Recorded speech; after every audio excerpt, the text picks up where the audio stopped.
नमस्कार दोस्तों, आप सभी का स्वागत है हमारे चैनल पे पहली बार आए तो वीडियो का पूरा जरूर देखें और इसका पीडीएफ चाहते हैं तो टेलीग्राम चैनल से जाकर ज्वाइन हो जाइएगा, जिसका लिंक आपको वीडियो के डिस्क्रिप्शन में मिलेगा या आपको टेलीग्राम चैनल पे जाकर सर्च करना है स्टडी लिंक पीडीएफ, वहाँ से भी जाकर आप ज्वाइन हो सकते हैं। तो अगर आप चैनल पर पहली बार विजिट कर रहे हैं तो वीडियो को पूरा आप जरूर देखें। और 2021 में जो भी टेनिस टूर्नामेंट हुआ है, हम लोग सारा जो भी विजेता महिला पुरुष कहाँ हो, मतलब कब मनाए, मतलब कब शुरू होता है। जैसे सबसे सीधा प्रश्न पूछे, ऑस्ट्रेलिया ओपन कब से कब तक होता है, सबसे पहली बार कौन सा टेनिस टूर्नामेंट शुरू हुआ, ये सारा आज हम लोग कंप्लीट कर लेंगे। और 2021 में जो भी कंप्लीट हो गया उसको हम लोग सारा विजेता महिला पुरुष सभी को आज हम लोग कंप्लीट कर लेंगे। तो चैनल पे पहली बार हैं तो वीडियो का पूरा जरूर देखें और टेलीग्राम चैनल से जाकर ज्वाइन अभी तक नहीं हुए तो वहाँ से जाकर आप ज्वाइन हो जाइएगा, जिसका लिंक आपको वीडियो के डिस्क्रिप्शन में मिलेगा या आपको टेलीग्राम चैनल पर जाकर सर्च करना है स्टडी लिंक पीडीएफ, वहाँ से भी जाकर आप ज्वाइन हो सकते हैं, क्योंकि वहाँ जो भी वर्तमान में एग्जाम होता है उसका ऑफिशियल पेपर वहाँ आपको प्रोवाइड किया जाता है। तो हम लोग सीधा वीडियो को शुरू करते हैं। आज का जो पहला प्रश्न है, महामारी के कारण 2020 में किस ग्रैंड स्लैम टेनिस टूर्नामेंट का आयोजन नहीं हो सका। ये तो जो प्रश्न पूछा गया 2020 का पूछा गया, तो इसका राइट आंसर हो जाएगा विम्बल्डन। राइट आंसर क्या हो जाएगा, विम्बल्डन। और ये मनाया कहाँ, ये मतलब होता कहाँ विम्बल्डन, ये सीधा प्रश्न पूछेगा। क्यों पूछता है, इसका रीजन है क्योंकि जो ऑस्ट्रेलिया ओपन है ये नाम में ही छुपा हुआ ऑस्ट्रेलिया ओपन, तो होगा कहाँ, ऑस्ट्रेलिया में। यूएसए ओपन नाम में ही छुपा है, अमेरिका, होगा कहाँ, अमेरिका में। फ्रेंच ओपन नाम में ही छुपा हुआ तो होगा कहाँ, फ्रेंच में। लेकिन जो विम्बल्डन है ये नाम में आपको पता नहीं चलेगा तो होगा कहाँ, इंग्लैंड में। ये सिर्फ आपसे प्रश्न पूछा जाएगा तो इसको नोट कर लीजिए, ये होगा कहाँ, इंग्लैंड में। इंग्लैंड में, इसको नोट कर लीजिएगा। और सबसे पुराना कौन सा है ग्रैंड स्लैम, तो विम्बल्डन। इसका शुरुआत कब हुआ था, 1877 में, सबसे पुराना। ये तो आप समझ गए होंगे। तो यहाँ हम आपको जो बता रहे हैं वो समझिए। सबसे प्रश्न ये सबसे ज़्यादा जो पूछा जाता है, पूछा जाएगा कि ऑस्ट्रेलिया ओपन किस कोर्ट पे खेला जाता है। कोर्ट मतलब समझते हैं जो हम लोग खेलते हैं, जिसमें होता है मिट्टी का कोर्ट, मतलब मिट्टी का मैदान, या प्लास्टिक या रबड़ का मैदान। तो इस तरह से आपसे पूछा जाएगा किस कोर्ट पे खेला जाता है। तो सबसे पहले अगर मान लीजिए हमको कुछ करना है तो क्या करेंगे, दोनों तरफ से क्या करेंगे, बिल्डिंग उठाएंगे, मतलब पक्का करेंगे।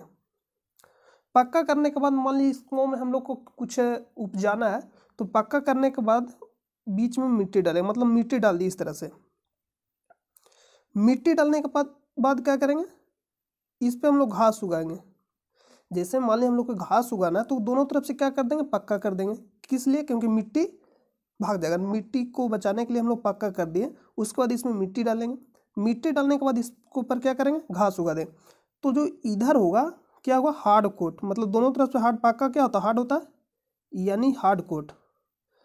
समझिए, आप आराम से समझ में आ जाएगा हम आपको क्या बताना चाह रहे हैं। ये हार्ड कोट हो जाएगा, फिर क्या डाल लें, घास, सॉरी घास करें, मिट्टी। अरे मिट्टी डालेंगे तो ना उसमें घास उगाएंगे, तो क्या हो जाएगा, मिट्टी।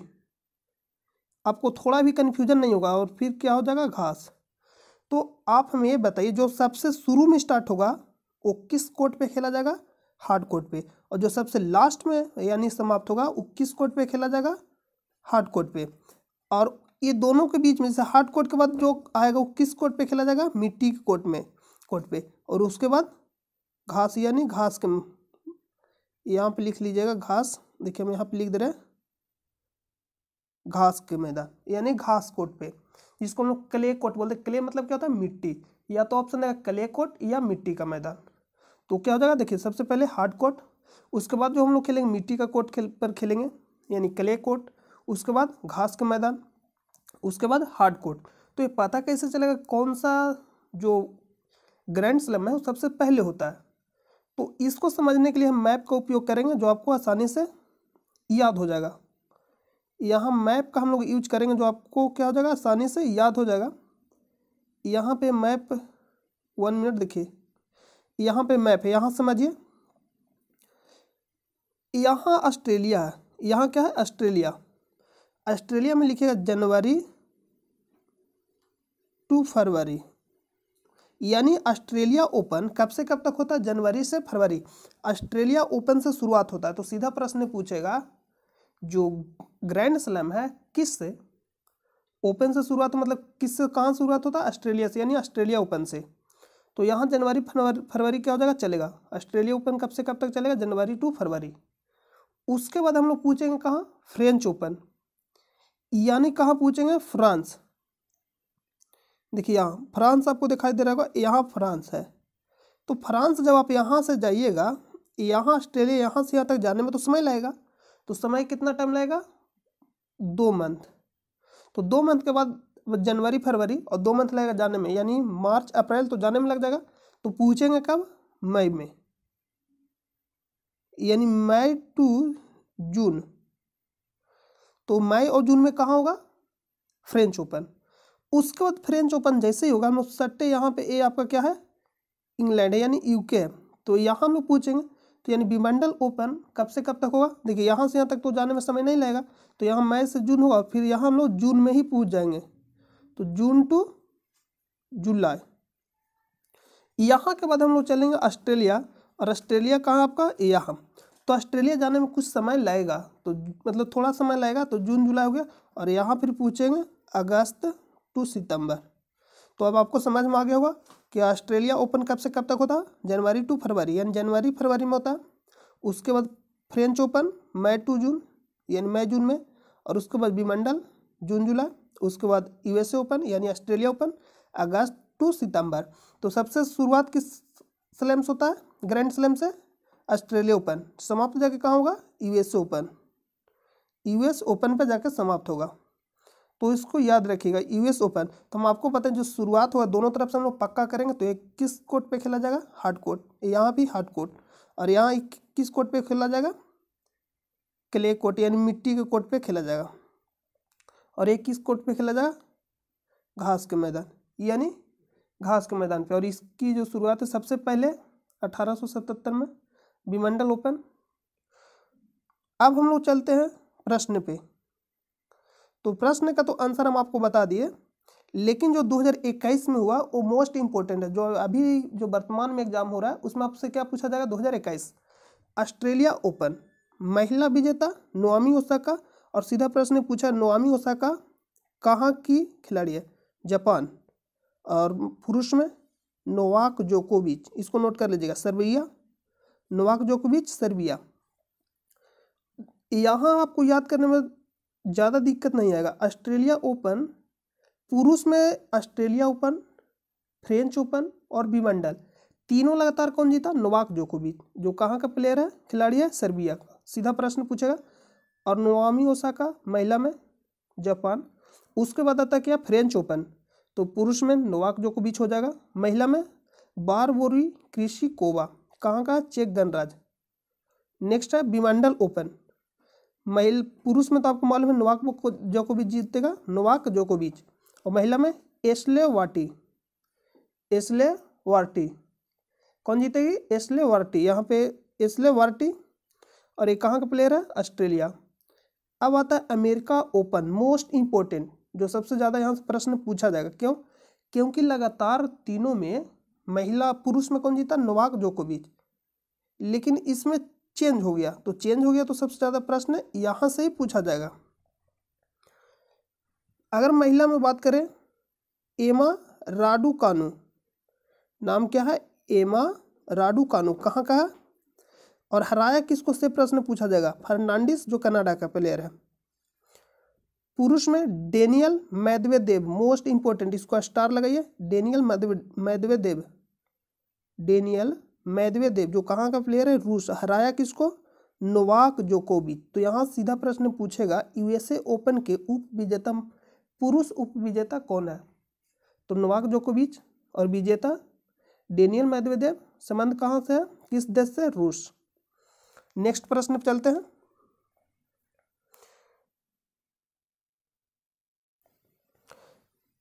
चंद्रगुप्त मौर्य मौर्य वंश के संस्थापक थे। भारतीय इतिहास में उनके शासन के बारे में निम्नलिखित में से कौन सा कथन गलत है।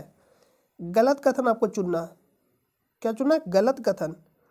ऑप्शन नंबर 1 जो दे रहे, उन्होंने सिकंदर, जिसको हम बोलते हैं अलेक्जेंडर, से मुलाकात की और उसकी सेना में शामिल हुए ताकि मैसेडोनिया युद्ध कौशल को सीख सके।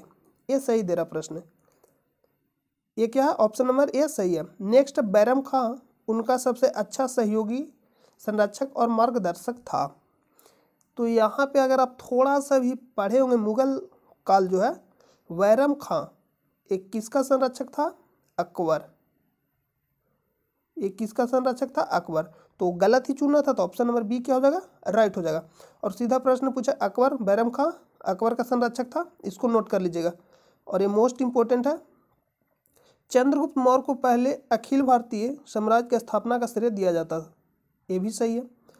साम्राज्य की पुरातात्विक साक्ष्य कई कस्बों और शहरों के अस्तित्व को दर्शाते हैं, जिसमें सबसे प्रमुख राजधानी पाटलिपुत्र है, ये भी सही तरह। और पाटलिपुत्र को यानी पाटलिपुत्र का स्थापना किसने किया, उदयन।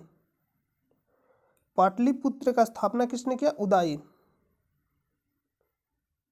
उदयन, और उदयन किसका पुत्र था, अजातशत्रु का। इसको आप नोट कर लीजिएगा। और यहाँ से जो प्रश्न पूछा जाएगा, चंद्रगुप्त मौर्य, तो चंद्रगुप्त मौर्य के गुरु का नाम क्या था, चाणक्य। चंद्रगुप्त मौर्य के गुरु का नाम क्या था, चाणक्य। चाणक्य, जिसको हम विष्णुगुप्त के नाम से भी जानते हैं, जिनको विष्णुगुप्त के नाम से भी जाना जाता है, विष्णुगुप्त, विष्णुगुप्त, विष्णुगुप्त, विष्णुगुप्त। और एक मेगास्थनीज, मेगास्थनीज जो इंडिका नामक पुस्तक लिखा था, मेगास्थनीज किससे संबंधित था, चंद्रगुप्त मौर्य के दरबार में आया था। मेगास्थनीज जो इंडिका नामक पुस्तक लिखा, इसको आप नोट कर लीजिएगा। तो नेक्स्ट प्रश्न पे चलते हैं। नेक्स्ट प्रश्न है, जालियांवाला बाग की घटना के संबंध में निम्नलिखित में से कौन सा कथन गलत है। गलत है, आपको ध्यान देना गलत कथन पे। तो प्रश्न है कि जालियांवाला बाग की घटना चौरी चौरी घटना के बाद हुई थी, यही गलत यहाँ पे दे रहा है। चौरी चौरी जो घटना है 5 फरवरी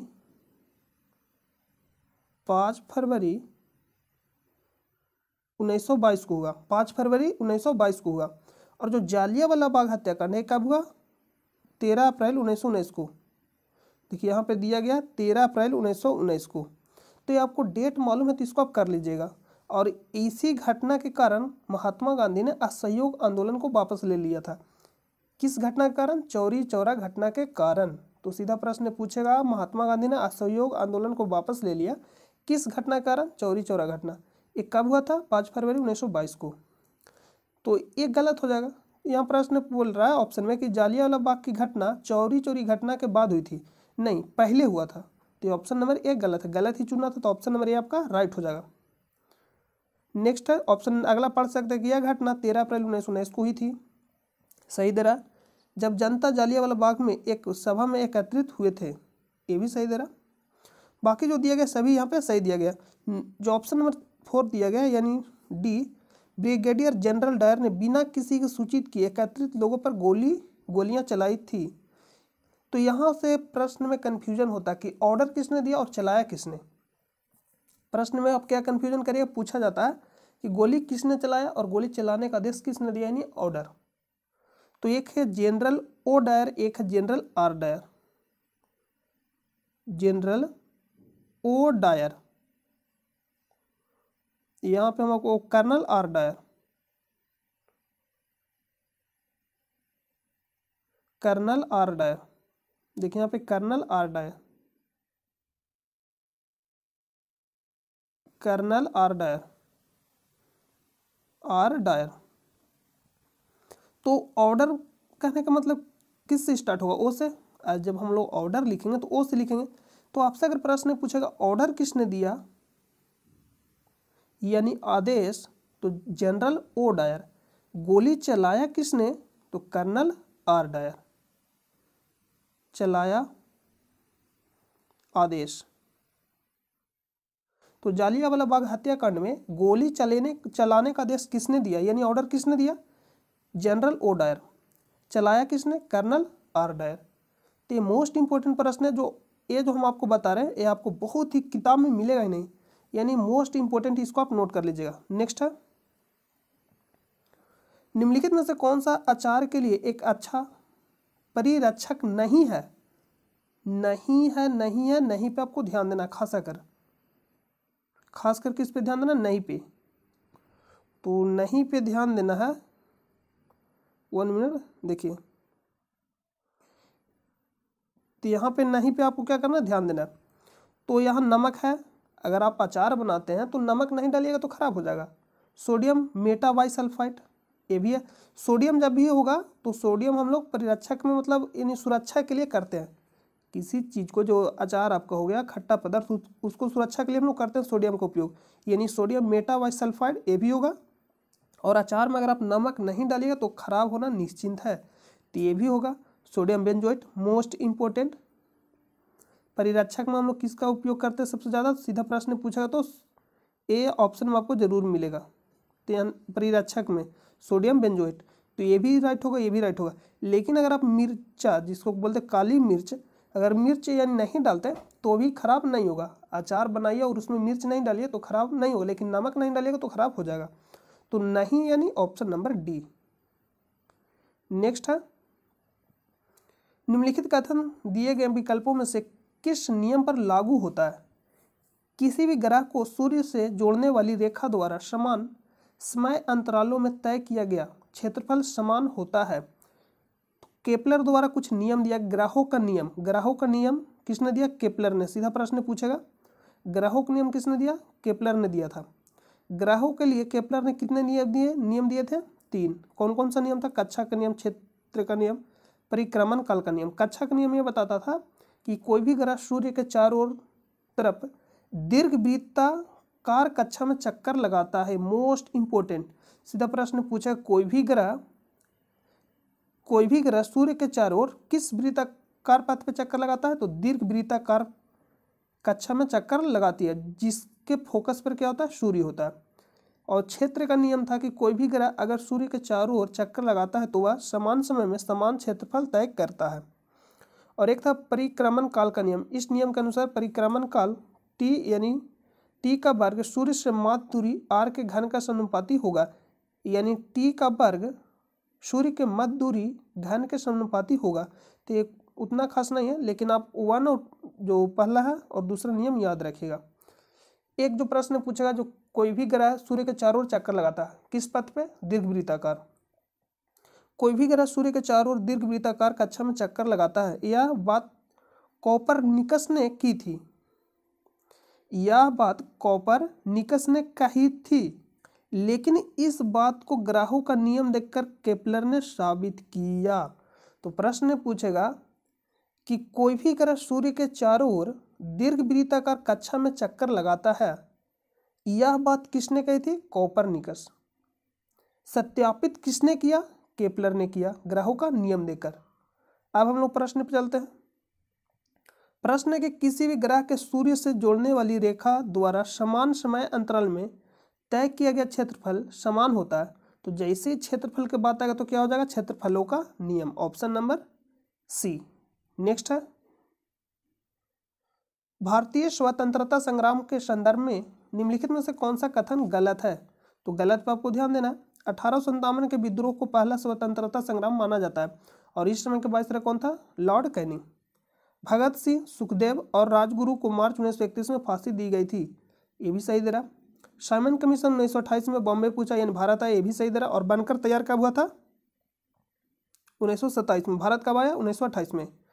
शेख मुजीबुर रहमान ने भारत के स्वतंत्रता संग्राम में महत्वपूर्ण भूमिका निभाई थी, एक गलत दे रहा। ऑप्शन नंबर डी क्या हो जाएगा, रॉन्ग हो जाएगा, तो गलत ही चुनना था। शेख मुजीबुर रहमान बांग्ला, देखिए शेख मुजीबुर रहमान कहाँ का, बांग्लादेश। बांग्लादेश, यहाँ पे नोट, बांग्लादेश। शेख मुजीबुर रहमान को बांग्लादेश का संस्थापक कहा जाता है, बांग्लादेश का पिता। जिस तरह से हम लोग भारत के राष्ट्रीय पिता मान, यानी भारत का राष्ट्रपिता कौन है, महात्मा गांधी, उसी तरह से बांग्लादेश के कौन है, शेख मुजीबुर रहमान। बांग्लादेश का संस्थापक कौन है, शेख मुजीबुर रहमान। इनको बंग बंधु के नाम से भी जाना जाता है, बंग बंधु के नाम से भी जाना जाता है। और ये बांग्लादेश के क्या थे, फर्स्ट फर्स्ट प्रेसिडेंट यानी राष्ट्रपति। नेक्स्ट प्रश्न पे चलते हैं। ये बंगबंधु के नाम से सबसे ज्यादा पूछा जाएगा प्रश्न, शेख मुजीबुर रहमान, और बांग्लादेश के संस्थापक शेख मुजीबुर रहमान। नेक्स्ट है, हैदराबाद के चार मीनार के संबंध में निम्नलिखित में से कौन सा कथन गलत है? एक गलत आपको चुनना है, कौन सा कथन गलत है? यह शहर में प्लेग के अंत को चिन्हित करता है, ये भी सही दे रहा। इसे 1591 में मोहम्मद कुली कुतुब शाह ने बनवाया था। इसे 1591 में मोहम्मद कुली कुतुब शाह ने बनवाया था। ये मोस्ट इंपॉर्टेंट है, सीधा प्रश्न पूछा, चार मीनार किसने बनवाया? मोहम्मद कुली कुतुब शाह। नेक्स्ट है कि मेहराब कमरों की चार मंजिलों और मेहराबों की दीर्घा को सहारा देते हैं, नहीं, एक गलत दे रहा। अभी हम आपको इमेज दिखाकर समझा रहे हैं। यह उत्तर, दक्षिण, पूर्व और पश्चिम की ओर उन्मुख चार भव्य मेहराबों पर बनाया गया है, ये सही है। देखिए इमेज जब आप देखिएगा, ये जो आपका, और यही प्रश्न यहाँ बोला कि मेहराब कमरों की चार मंजिलों और मेहराबों की दीर्घा को सहारा देती है, नहीं, तो गलत हो जाएगा। ऑप्शन नंबर 3 जो गलत हो जाएगा। नेक्स्ट है, रबी और खरीफ फसलों के बीच एक छोटा मौसम होता है जिसे किस नाम से जाना जाता है? जायद मौसम। जायद मौसम। रबी, खरीफ मतलब जो बारिश के समय में होगा, जिसमें धान हो गया, मक्का हो गया, जो भी बारिश के समय होगा। रबी कहने का मतलब हो जाएगा आपका, जैसे खरीफ के बाद जैसे रबी में हम लोग क्या कहें, गेहूं हो गया आपका, मटर हो गया, चना हो गया, ये सब क्या हो जाएगा? रबी के फसल। और जायद मतलब जो गर्मी के समय में बहुत ज़्यादा धूप, एकदम पूरा धूप हो, जिसमें हो जाएगा तरबूज हो जाएगा, ये सब जो भी पानी वाला जो फल ये सब हो जाएगा। तो खीरा ककड़ी सब तरबूज क्या हो जाएगा? जायद फसल मौसम में उगाया जाता है। नेक्स्ट है, जवाहरलाल नेहरू के अनुसार निम्न में से किसे आधुनिक भारत के मंदिरों के रूप में जाना जाता है? तो आधुनिक भारत के मंदिर जवाहरलाल नेहरू किसे कहते हैं? बांधों को। आप इससे अनुमान लगा सकते हैं कि जवाहरलाल नेहरू ने आधुनिक भारत का मंदिर बांधों को क्यों कहें। ये सब लगा सकते हैं, जो शब्द बहुत ही मतलब एक शब्दों में छुपा हुआ कुछ है कि क्यों कहें। तो अगर आप बांध से बहुत ज़्यादा फायदा है, इससे क्या क्या फायदा है? कृषि में फायदा है, विद्युत धारा हम लोग उत्पन्न कर सकते हैं। तो इसलिए जो जवाहरलाल नेहरू थे, आधुनिक भारत का मंदिर किसे कहते हैं? बांधों को। यहाँ पे आपका हो जाए भाखड़ा बांध। जो भाखड़ा बांध है एक कब बना था? 1963 में, जवाहरलाल नेहरू के समय में। और ये भारत के क्या थे? पहले प्रधानमंत्री जवाहरलाल नेहरू। गोविंद सागर पे स्थित है, और यहाँ से निकलते सतलज नदी, गोविंद सागर पे स्थित है भाखड़ा बांध। और कहाँ? हिमाचल प्रदेश में, ये भी याद रखिएगा। नेक्स्ट है, सवेज नहर के किनारे फंसे उस विशालकाय मालवाहक जहाज का नाम क्या है जिसे 29 मार्च 2021 को निकाला गया, यानी निकाल लिया गया? तो नाम क्या है? Ever given. ये तो कैरेन का प्रश्न हो गया, लेकिन सवेज नहर जोड़ती किसको है? ये सीधा प्रश्न पूछा जाएगा। तो भूमध्य सागर को लाल सागर से। इमेज देखिए, यहाँ पे आपका हो जाएगा रेड सी, देखिए रेड सी हो जाएगा ये, और ये मेडिटेरियन सी यानी भूमध्य सागर। यहाँ पे आपका हो जाएगा सवेज नहर, सवेज नहर। तो सवेज नहर जोड़ती किसको है? भूमध्य सागर और लाल सागर को। नेक्स्ट प्रश्न है, अल्ट प्लस टैब डॉट का एक शॉर्टकट है। तो सबसे पहले आप कीबोर्ड देखिए, तो कीबोर्ड में आप देखिएगा तो यहाँ पे लिख रहा है अल्ट प्लस टैब। तो किसका शॉर्टकट रूप है? तो खुले प्रोग्रामों के बीच स्विच करने। तो ऑप्शन नंबर डी, यानी खुले प्रोग्रामों का आपको स्विच करना। तो आप अल्ट प्लस यहाँ मतलब क्लिक करें और इसको दबाइए, तो क्या हो जाएगा? खुले प्रोग्राम जो है उसका हो जाएगा, बंद हो जाएगा। नेक्स्ट है, गंगा और ब्रह्मपुत्र नदियों की सहायक नदियों मिलकर भारतीय उपमहाद्वीप में गंगा ब्रह्मपुत्र द्रोणी, जिसको हम बोलते हैं बेसिन, बनाती है। निम्नलिखित विकल्पों में से कौन सी नदी द्रोणी की एक विशेषता नहीं है? ये नहीं पे आपको ध्यान देना है, नहीं पे आपको क्या करना है? ध्यान देना है। तो नहीं पूछा गया है। यह एक उपजाऊ क्षेत्र है जिसमें अधिकांश उत्तर और पूर्वी भारत शामिल है। ये सही दे रहा। यह उत्तर में हिमालय के पहाड़ों और पहाड़ियों से घिरा है। ये भी सही दे रहा। समतल स्थानों पर गोखुर झील मिलती है, जो झीलें मिलती है। ये भी सही दे रहा। गोखुर झील कहने का मतलब क्या है? जिसमें नदी आ रही है, तो नदी अब बहती है, मतलब नदी इस तरह से आ रही है, तो एक टाइम ऐसा अगर नदी काटते काटते जैसे इस तरह से इसे काट रहे, मतलब यहाँ से इसे काट रहे, तो ऐसा टाइम है कि इधर से ऐसे करते करते यहाँ पे क्या हो जाएगा, कट जाएगा, और फिर जो पानी है यहाँ से आने लगे, यहाँ से, तो ये जो झील निर्माण होगा इसी को क्या बोलेंगे? गोखुर झील। तो ये भी सही दे रहा। इसके दक्षिण में सुंदरबन डेल्टा है, तो एक गलत दे रहा, दक्षिण में नहीं है। अभी हम आपको इमेज दिखा रहे हैं, तो इसका राइट आंसर क्या हो जाएगा? ऑप्शन नंबर डी, क्योंकि गलत चुनना था। और जो ब्रह्मपुत्र नदी है कहाँ से निकलती है? मानसरोवर झील से, पूर्व साइड से, जिसको हम लोग तिब्बत में सांगपो नाम से जानते हैं और अरुणाचल प्रदेश में दिहांग। ये भी नोट कर लीजिएगा। नेक्स्ट प्रश्न पे चलते हैं। संसद के पास भारतीय संविधान की अनुसूची 7 की अनुसूची 2 में शामिल विषयों पर कानून बनाने की शक्ति नहीं है। निम्नलिखित विकल्पों में से कौन सा इस सामान्य नियम का एक अपवाद है? अपवाद आपको बताना, अपवाद जिसपे संसद कानून नहीं बना सकती है। यदि प्रधानमंत्री संसद को ऐसा करने के लिए कहते हैं, ये कोई कुछ भी नहीं, ये सही दे रहा है। यदि राज्यसभा इस आशय पर प्रस्ताव पारित करती है, तो जब भी राज्यसभा जो ये आपका हो जाएगा, तो राज्यसभा भी क्या बनाएगा? यहाँ लिख रहे निम्नलिखित विकल्पों में से कौन सा इस सामान्य नियम का एक अपवाद है? तो ये अपवाद हो जाएगा आपका राज्यसभा, ऑप्शन नंबर बी। यदि राज्य के राज्यपाल इसकी आवश्यकता को प्रमाणित करते हैं, यदि न्यायपालिका संसद को ऐसा करने के लिए कहते हैं, तो यदि प्रधानमंत्री संसद को ऐसा करने के लिए कहते हैं तो क्या कानून बनेगा? राज्यपाल भी कहेगा तो भी बनेगा, न्यायपालिका कहेगा तो भी बनेगा, लेकिन राज्यसभा इस आशय का प्रस्ताव पारित करता है तो नहीं बनेगा, यानी इस ये अपवाद है, ऑप्शन नंबर बी। भाभा परमाणु अनुसंधान केंद्र, जिसको हम शॉर्ट में बोलते हैं वार्क, ये कहाँ स्थित है? मुंबई, ट्रॉम्बे। तो सीधा प्रश्न पूछा कहाँ स्थित है? ट्रॉम्बे, मुंबई में। मुंबई ने जनवरी 2021 में घोषणा की उसने डॉट के उत्पादन के लिए देश के पहले सार्वजनिक निजी साझेदारी, यहाँ पर लिखा गया साझेदारी अनुसंधान रिएक्टर हेतु डिजाइन तैयार किया है। नाम क्या है? नाभिकीय औषधियाँ। एक करेंट का प्रश्न है, लेकिन ये ट्रॉम्बे जो बार्क्स है कहाँ स्थित है? ट्रॉम्बे, मुंबई में। ये प्रश्न पूछा जाएगा। दक्षिण पूर्वी एशियाई राष्ट्रों के संगठन, जिसको हम शॉर्ट में क्या बोलते हैं? आसियान, के संबंध में निम्नलिखित में से कौन सा कथन गलत है? इसकी शुरुआत 3 मूल सदस्यों देश से हुई थी। नहीं, एक गलत दे रहा। कितने सदस्यों देश से हुई थी? 5, यानी 5।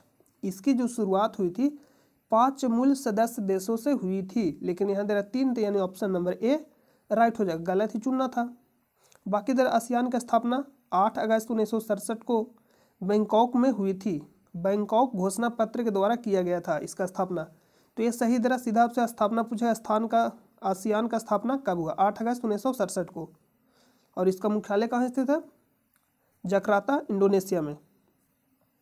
और अभी वर्तमान में सदस्य कितने हैं? 10। 2019 तक प्राप्त जानकारी के अनुसार इसके सदस्य देशों की संख्या 10 है। ये भी सही दे रहा। संगठन का उद्देश्य क्षेत्र में आर्थिक विकास, सामाजिक प्रगति और सांस्कृतिक विकास में तेजी लाना। ये भी सही दे रहा। तो इसका राइट आंसर है ऑप्शन नंबर ए। अभी हम आपको यहाँ बता रहे हैं, देखिए आसियान की उत्पत्ति 1967, आसियान की उत्पत्ति 1967 आसियान घोषणा पत्र, जिसको हम क्या बोलते हैं? बैंकॉक घोषणा पत्र पर संस्थापक राष्ट्रों द्वारा हस्ताक्षर करने के साथ आसियान की स्थापना हुई। आसियान के संस्थापक राष्ट्र हैं इंडोनेशिया, मलेशिया, फिलीपींस, सिंगापुर और थाईलैंड। टोटल कितने देश हैं? 5। और सदस्य राष्ट्र देश में क्या क्या आ जाएंगे? Indonesia, Malaysia, Philippines, Singapore, Thailand, Brunei, Vietnam, Laos, Myanmar और कंबोडिया। तो प्रश्न ये पूछता है कि भारत सदस्य है या नहीं? तो नहीं। प्रश्न पूछे निम्नलिखित में से किस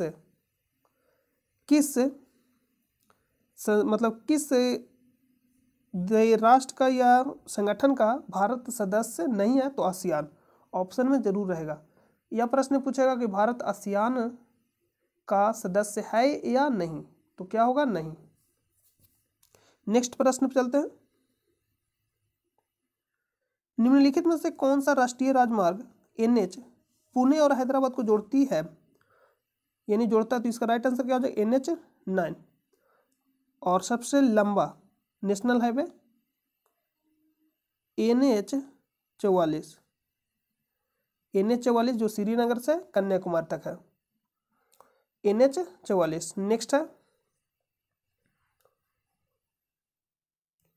Which soil is well known for its capacity to hold moisture? तो ये हम आपको हिंदी में समझा रहे हैं, यानी अपना लैंग्वेज में समझा रहे हैं। ये प्रश्न ये बोल रहा है कि वो ऐसा कौन सा मिट्टी है, मतलब किस मिट्टी में सबसे ज़्यादा मतलब नमी बनाने का जो कैपेसिटी है सबसे अच्छा है, यानी सबसे ज़्यादा है। तो सॉइल मिट्टी यानी ब्लैक मिट्टी में जो नमी रहता है सबसे ज़्यादा देर तक बना हुआ रहता है, तो ब्लैक सॉइल। नेक्स्ट है अगस्त 2020 तक प्राप्त जानकारी के अनुसार भारतीय राष्ट्रीय राजमार्ग प्राधिकरण ने 2023-25 के लिए एक्सप्रेसवे और आर्थिक गलियारों के नेटवर्क की समय रेखा निर्धारित की है। 2023 में पूरा होने वाली सूची में निम्नलिखित में से कौन सा शामिल नहीं है? अहमदाबाद धोलेरा ये शामिल है, दिल्ली मुंबई ये भी शामिल है, अमृतसर जामनगर ये भी शामिल, लेकिन ये शामिल नहीं है। ये प्रश्न अभी भी पूछा जाएगा क्योंकि 2023 और 2025 तक के करंट में पूछा जाएगा, तो इसको आप नोट कर लीजिएगा। नेक्स्ट है डॉट एक हार्डवेयर उपकरण है जो आमतौर पर कंप्यूटर के मदरबोर्ड पर स्थित होता है और CPU की आंतरिक स्मृति के रूप में कार्य करता है। Central process unit, central processing unit इसका फुल फॉर्म होता है। तो नाम क्या है? रैम। रैम, तो इसको आप याद कर लीजिए, रैम। ऑप्शन नंबर सी। एक रोम होता है एक रैम होता है, तो इसका आंसर क्या हो जाएगा? रैम।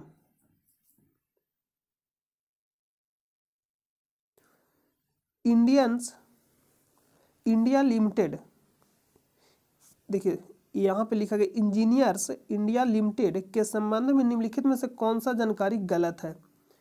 ये जो NTPC का शिफ्ट में जो पूछा गया 7 फेज में, ये लास्ट फेज में जो प्रश्न पूछा गया वो प्रश्न है। तो आप देख सकते हैं किस टाइप का प्रश्न पूछा गया, बहुत ही डिफिकल्ट टाइप का प्रश्न पूछा गया, यानी कथन वाला ज़्यादा प्रश्न पूछा गया लास्ट फेज में। तो गलत चुनना है, तो लिख रहा है यह भारत सरकार का एक निजी क्षेत्र का उपक्रम है। नहीं, ये निजी क्षेत्र का उपक्रम नहीं है, ये क्या है? गवर्नमेंट यानी सरकारी है। तो यही गलत है, या तो ऑप्शन नंबर ए राइट हो जाएगा। बाकी जो दिया गया वो आप पढ़ सकते हैं। अगला प्रश्न पे चलते हैं। बाकी जो दिया गया सही दिया गया है। नेक्स्ट, निम्नलिखित में से कौन सी भारत की पहली औपचारिक रूप से प्रक्षेपित तथा स्वदेशी रूप से अभिकल्पित और निर्मित बैलिस्टिक मिसाइल पनडुब्बी है? नाम क्या? INS अरिहंत, यानी पहली औपचारिक रूप से प्रक्षेपित तथा स्वदेशी रूप से अभिकल्पित और निर्मित बैलिस्टिक मिसाइल पनडुब्बी है। नाम क्या है? INS Arihant. Option number C. Next है भारत के स्वतंत्रता संग्राम में भारत छोड़ो आंदोलन की महत्वपूर्ण भूमिका थी। इस आंदोलन के बाद निम्न में से कौन सी घटना घटित हुई? तो लिख रहा है ब्रिटेन की लेबर सरकार ने भारत में कैबिनेट मिशन भेजा, तो ये तो सही दे रहा है। और भारत छोड़ो आंदोलन कब हुआ था? 8 अगस्त 1942। और कैबिनेट मिशन कब आया था? 1946 में। तो भारत छोड़ो आंदोलन के बाद ही तो आया, तो ये तो सही दे रहा है। और कौन सी घटना घटित हुई इस आंदोलन के बाद? तो इस आंदोलन के बाद कौन सी घटना घटित हुई? तो कैबिनेट मिशन आया था। तो ऑप्शन नंबर ए राइट हो जाएगा। दांडी यात्रा 1930 में, 1930 में दांडी यात्रा 1930 में 12 मार्च 1930 को शुरू हुआ था साबरमती से और 6 अप्रैल 1930 को समाप्त हुआ था दांडी जाकर। टोटल कितने दिनों तक चला था? 24 दिनों तक।